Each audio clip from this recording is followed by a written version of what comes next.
अगर आप बड़ी गाड़ी मतलब जिसका वजन ज़्यादा है, जिसमें सीटिंग कैपेसिटी ज़्यादा है और ज़्यादा लोग उसमें ज़्यादा लोग ही बैठ करके उस पर चलते हैं और ज़्यादातर गाड़ी वो हाईवे पे चलती है, तो मान के चलिए कि ये जो मेंटेनेंस शेड्यूल जो भी मैन्युफैक्चरर लिख के देते हैं उससे पहले आपका ब्रेक पैड घिस जाएगा। और ब्रेक पैड अगर घिसेगा और अगर आप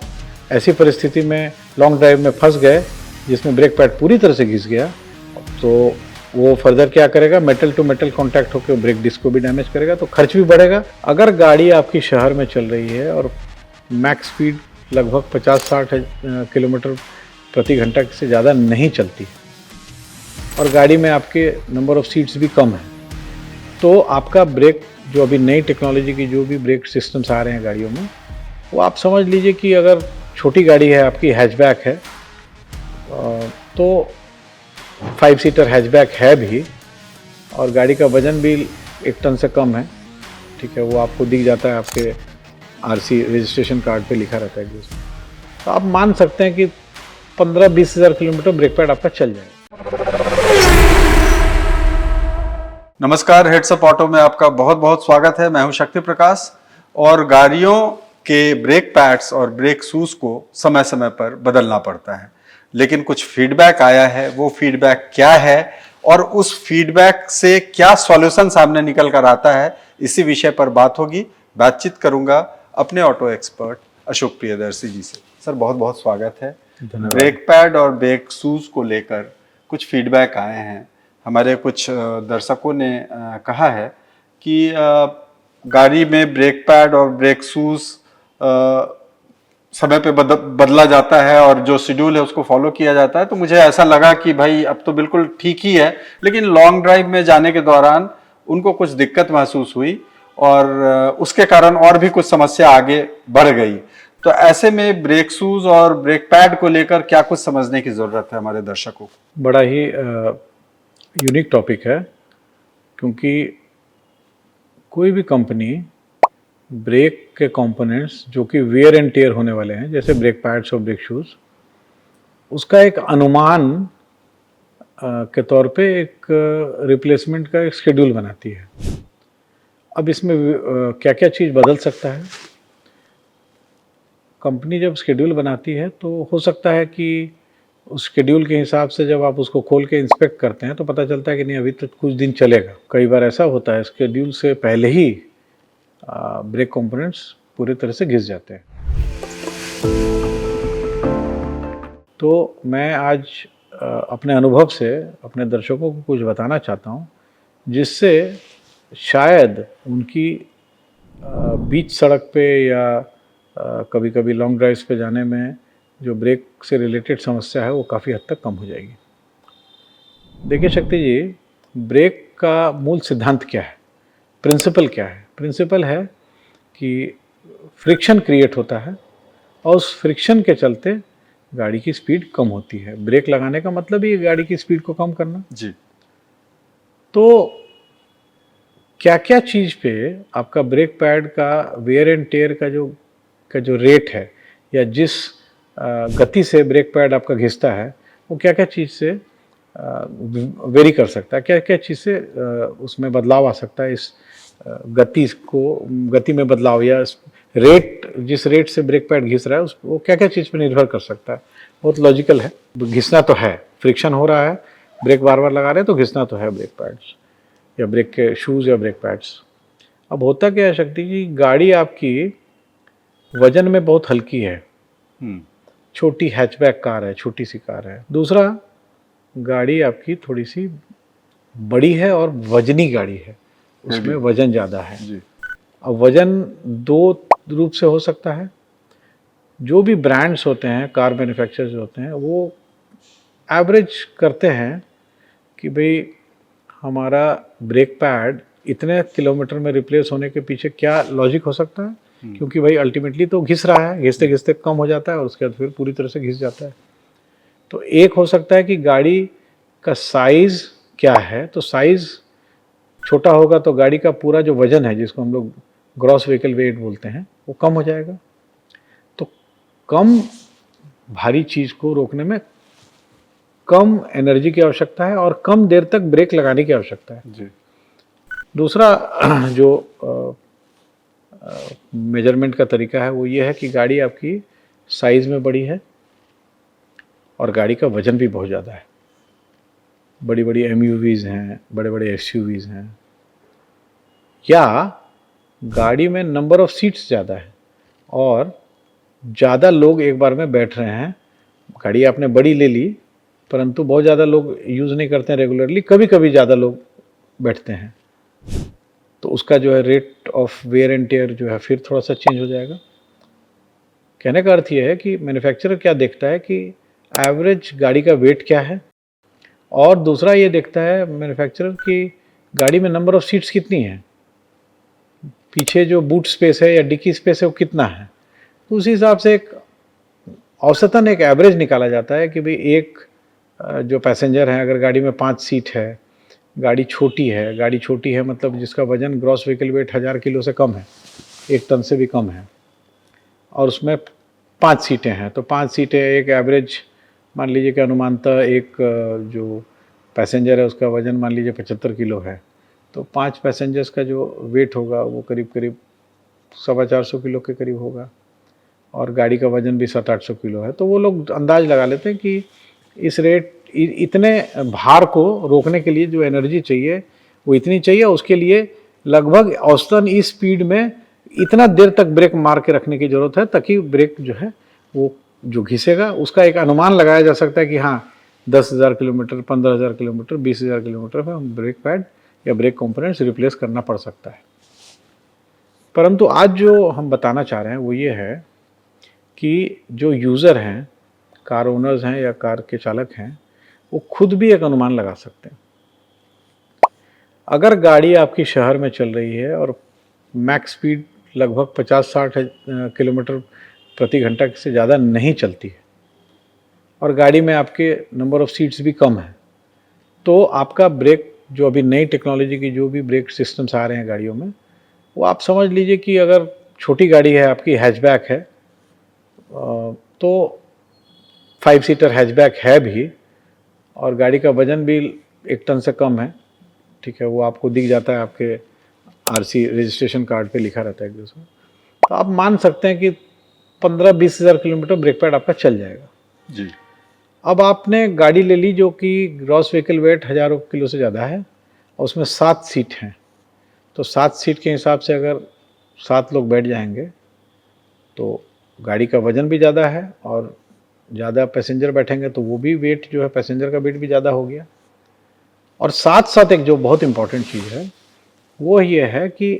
आपकी गाड़ी नॉर्मली कितने स्पीड में चलती है। तो लेटेस्ट से छोटी गाड़ियों को लेकर के बहुत ज़्यादा लोग इंटरसिटी तो ट्रैवल करते नहीं है, जिसको हम लोग लॉन्ग ड्राइव बोलते हैं, परंतु जो गाड़ियाँ बड़ी होती हैं जैसे 6-7 सीटर्स गाड़ी हो गई या बड़े बड़े एसयूवीज़ हो गए, तो उसमें क्या होता है गाड़ी का वज़न भी ज़्यादा है, ज़्यादा लोगों के बैठने की क्षमता भी है, और साथ साथ वो गाड़ी ज़्यादातर जो यूज़र हैं, मान लीजिए वो लॉन्ग ड्राइव पे मतलब यूज़ कर रहे हैं, खासकर मान लीजिए कमर्शियल जो व्हीकल्स हैं, जो टैक्सी ऑपरेटर्स हैं, तो इसमें क्या होता है शक्ति जी कि गाड़ी भी भारी है, गाड़ी चल रही है लगातार हाई स्पीड पे, ठीक है, और गाड़ी में ज़्यादा लोग भी बैठे हुए हैं, तो जो आपका पीरियोडिक मेंटेनेंस के हिसाब से जो लिखा रहता है वो बहुत हद तक घट जाएगा। ओके। और ब्रेक पैड आपका पहले घिस जाएगा। तो आपने अनुमान लगाया कि भाई हमने तो लास्ट सर्विस में चेक कराया था, गाड़ी तो अभी 10,000 किलोमीटर चली है, तो मेरे हिसाब से 10,000 और चलनी चाहिए। परंतु अगर आप लगातार हाईवे पे ज़्यादा गाड़ी चला रहे हैं, ज़्यादा लोग बैठा के चला रहे हैं, तो क्या होगा, हर बार गाड़ी की स्पीड को कम करने के लिए ज़्यादा देर तक ब्रेक को अप्लाई करके रखना होगा, तो आपका wear and tear brake components का ज़्यादा होगा। तो हम लोग ने देखा कि छोटी गाड़ियों में बहुत ज़्यादा परेशानी नहीं आती है, क्योंकि गाड़ी का वज़न भी कम होता है, ज़्यादा सीटिंग कैपेसिटी भी नहीं होती है, और वो गाड़ियाँ बहुत ज़्यादा हाईवे पे नहीं चलती हैं, ठीक है, सेफ्टी कंसर्न्स होते हैं, छोटी गाड़ी को लेके लोग बहुत ज़्यादा हाईवे पे जाना पसंद नहीं करते। पर रास्ते में चलते चलते ब्रेक से आगे से आवाज़ आने लगी और जाके जब वर्कशॉप में चेक कराया तो पता चला ब्रेक पैड पूरा घिस गया है, ब्रेक शू पूरा घिस गया है और इनफैक्ट जो ब्रेक पैड का जो मेटल पोर्शन है वो जाके ब्रेक डिस्क को भी डैमेज कर दिया है। ओके। तो खर्च भी बढ़ जाता है, आपको असुविधा भी होती है। तो आज का जो टॉपिक है वो ये है कि अगर आप बड़ी गाड़ी मतलब जिसका वजन ज़्यादा है, जिसमें सीटिंग कैपेसिटी ज़्यादा है और ज़्यादा लोग उसमें ज़्यादा लोग ही बैठ करके उस पर चलते हैं और ज़्यादातर गाड़ी वो हाईवे पे चलती है, तो मान के चलिए कि ये जो मेंटेनेंस शेड्यूल जो भी मैन्युफैक्चरर लिख के देते हैं उससे पहले आपका ब्रेक पैड घिस जाएगा। तो कोशिश करें कि आप सर्विस के बीच में भी आप ये मत समझें कि ब्रेक हम सिर्फ सर्विस में चेक कराएंगे। लॉन्ग ड्राइव्स पे अगर आपकी गाड़ी खूब ज़्यादा चल रही है, ज़्यादा लोग बैठते हैं, तो जो ब्रेक पैड का रिप्लेसमेंट शेड्यूल है उससे पहले आपका ब्रेक पैड घिसेगा। और ब्रेक पैड अगर घिसेगा और अगर आप ऐसी परिस्थिति में लॉन्ग ड्राइव में फंस गए जिसमें ब्रेक पैड पूरी तरह से घिस गया, तो वो फर्दर क्या करेगा, मेटल टू मेटल कांटेक्ट होकर ब्रेक डिस्क को भी डैमेज करेगा, तो खर्च भी बढ़ेगा, असुविधा भी होगी। तो कि अगर आपकी कार बड़ी है, जिसका वजन ज़्यादा है, नंबर ऑफ सीट्स ज़्यादा हैं और ज़्यादा आप हाईवे पे चला रहे हैं, तो हो सकता है कि आपका जो मैन्युफैक्चर का सजेस्टेड जो इंटरवल है उससे पहले आपका ब्रेक पैड घिस जाएगा। इसीलिए इस बात को ध्यान में रखते हुए बाहर अगर आप ज़्यादा जा रहे हैं, ज़्यादा लोग बैठ के जा रहे हैं, तो लॉन्ग ड्राइव्स पे जाने से पहले एक बार जाके सर्विस सेंटर में अपना ब्रेक पैड्स चेक करा लें, ब्रेक शू चेक करा लें, ताकि आपको रास्ते में होने वाली असुविधा से आप बच सकें और आपके जो कुछ पैसे बाद में और बर्बाद हो जाते हैं क्योंकि और भी कंसर्न कंपोनेंट्स डैमेज हो जाते हैं, वो संभावना कम हो जाती है। अशोक जी, इसी से जुड़ा हुआ सवाल है कि जो नंबर ऑफ सीट्स जिसके ज़्यादा हैं, लंबी गाड़ी है और वो उसका शेड्यूल है कि 10,000 किलोमीटर के बाद आपको एक बार जो नॉर्मल सर्विसिंग है उसमें ब्रेक शूज़ वगैरह को चेक किया जाएगा या चेंज करने की ज़रूरत है तो चेंज किया जाएगा। तो कितने दिनों के बाद उनको, क्या हर लॉन्ग ड्राइव में बाहर जाने के पहले कुछ तो शेड्यूल होगा कि अप्रॉक्सीमेटली इतने लेटेस्ट से जी एक अनुमान के तौर पे हम एक अप्रॉक्सीमेशन करते हैं कि मेंटेनेंस की शेड्यूल के हिसाब से सजेस्टेड है कि ब्रेक पैड आपका 20,000 किलोमीटर पे चेंज करना है। जी। छोटी गाड़ी में परेशानी नहीं है, जो गाड़ी शहर में चलती है और छोटी गाड़ी है, छोटी हैचबैक्स है और बहुत हाई स्पीड में शहर में चल नहीं पाता है, तो आप मान के चलिए कि लगभग आपका जो मेंटेनेंस शेड्यूल के हिसाब से ब्रेक पैड रिप्लेसमेंट का जो इंटरवल है वो लगभग सटीक होगा जी। पर अगर आपकी गाड़ी भारी है, नंबर ऑफ सीट्स ज़्यादा है, 3 लाइन ऑफ सीट्स हैं जी। आगे driver and co-passenger, middle row and third row भी अगर है, और उसमें गाड़ी आप लगातार लॉन्ग ड्राइव्स पे ही या हाईवे पे ज़्यादा यूज़ करते हैं और लगभग सभी सीट ऑक्यूपाइड रहती है, तो आप मान के चलिए कि ये 10 से 15,000 किलोमीटर के बीच में ब्रेक पैड आपका घिस सकता है। तो आपने मान के, आपके हिसाब से तो आपके दिमाग में है कि 20,000 चलेगा, परंतु ये इसका प्रीमेच्योर वेयर एंड टेयर हो जाएगा, क्योंकि जो भी मैन्युफैक्चरर डिसाइड करते हैं फिगर वो एक एवरेज होता है। तो उस एवरेज के हिसाब से आपका अगर यूसेज है कि आप इस एक गाड़ी आपने रखी है वो सिर्फ आप उससे हाईवे पे यूज़ करते हैं और ज़्यादा लोग ही उसमें ट्रैवल करते हैं, इसलिए आपने बड़ी गाड़ी ली है। जी जी। तो उस केस में आपका पीरियोडिक मेंटेनेंस शेड्यूल के हिसाब से जो ब्रेक पैड चलने का जो सजेशन है मैन्युफैक्चरर का, उससे पहले आपका ब्रेक पैड घिस जाएगा। तो मान लीजिए 20,000 का हमारा मेंटेनेंस के हिसाब से 20,000 किलोमीटर में आपको चेंज करना है। मैं एक अनुमान के तौर पे बता रहा हूँ। गाड़ी बड़ी है, ज़्यादा लोग लगातार, ज़्यादा ही लोग बैठ के चलते हैं और लगातार आप ज़्यादा हाईवे पे यूज़ करते हैं, तो मान के चलिए शक्ति जी कि 15,000 किलोमीटर से तक आपको उसको चेक करा लेना चाहिए। 5,000 किलोमीटर पहले 12,000, 14,000, 13,000 पे चेक करा लीजिए, तो उससे अंदाज मिल जाएगा कि मेरा ये 10-12,000 या 14,000 किलोमीटर में ब्रेक पैड इतना परसेंट घिस गया है, तो शायद ये अगला 5-7,000 किलोमीटर नहीं चल पाएगा। और वो अच्छा निर्णय होगा कि उसको आप ब्रेक पैड रिप्लेस करा लें। इसका इंतज़ार ना करें कि एकदम वो लास्ट तक एकदम घिस जाए। तो अगर वो 80-85% भी घिस चुका है तो आपको ब्रेक पैड रिप्लेस करा लेना चाहिए। लॉन्ग ड्राइव्स पे जाने से पहले एक बार क्रॉस चेक करा लेना चाहिए। फिर मैं बोलना चाहूँगा, कंडीशन यही है, गाड़ी भारी है, नंबर ऑफ सीट्स ज़्यादा है हो सकता है कि बैगेज भी ज़्यादा लेके चलते हो, ऊपर कैरियर लगा दिया हो या डिक्की फुल रहती होगी खासकर आजकल तो सामान बहुत से। सारे टैक्सी यूज होते हैं एग्रीगेटर के। इसके अलावा क्या देखा गया ना शक्ति जी, कि भारत में सड़कें अच्छी बन गई जी जी, इंफ्रास्ट्रक्चर। और लोग जो है ना अब वो बहुत अपने फ्लेक्सिबिलिटी उनको मिल जाती है, अगर ट्रेन से जाना हो, फ्लाइट से जाना हो, तो इसमें क्या है कि भाई टाइम फॉलो करना पड़ता है, इसमें कि अपने हिसाब से, अपना समय के हिसाब से, अपने सुविधा के हिसाब से। तो अभी जो हम, मेरा एक्सपीरियंस है, जो हम देख रहे हैं, जो जिस तरह के इनपुट्स आ रहे हैं, कि लोग अब ज़्यादा बड़ी गाड़ी ले भी रहे हैं, मतलब कि 3 रो वाली गाड़ी जो है वो ले रहे हैं, और ले करके उसको, उसका उपयोग ही यही है। शहर में तो बड़ी गाड़ी लेके क्या करेंगे, नहीं, उपयोगी है तो बराबर हाईवे में बहुत ज़्यादा जर्नी करते हैं, और बहुत ज़्यादा, मतलब ऑलमोस्ट सब सीट जो है ऑक्यूपाइड रहती है, सामान भी लेके चलते हैं, और हाईवे सब अच्छे बन गए हैं तो स्पीड भी ज़्यादा हो गई है। तो ये 3 कंडीशन जब होती है और ये ज़्यादा होती है, मतलब हाईवे पे आप ज़्यादा यूज़ कर रहे हैं, ज़्यादा लोग नॉर्मली बैठते हैं गाड़ी में, और तो तब ये देखा गया है कि आपका मेंटेनेंस जो सजेस्टेड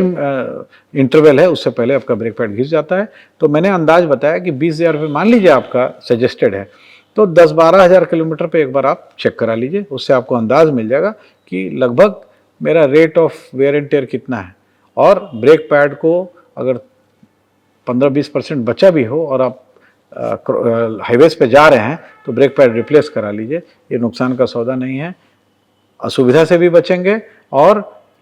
रास्ते में ब्रेक पैड या ब्रेक शू घिसने की वजह से जो फर्दर डैमेज होता है उससे भी आप बचेंगे। जी अशोक जी, बहुत बहुत धन्यवाद। सेफ्टी के लिए सटीक सलाह आपने दिया हमारे दर्शकों को, और मुझे उम्मीद है कि जिन्होंने ये सवाल पूछा था हमारे दर्शक, उनको इसका उत्तर मिल गया होगा, और सटीक और यूनिक जानकारी देने के लिए हेड्स अप ऑटो हमेशा तत्पर रहता है और उसके लिए रिसर्च कर आप तक कंटेंट पहुंचाता है। हेड्स अप ऑटो को अगर अब तक आपने सब्सक्राइब नहीं किया है तो जरूर से सब्सक्राइब कर लें, और हमारे फेसबुक और इंस्टाग्राम को भी फॉलो करें। दीजिए शक्ति प्रकाश को अभी के लिए इजाजत। बहुत बहुत धन्यवाद।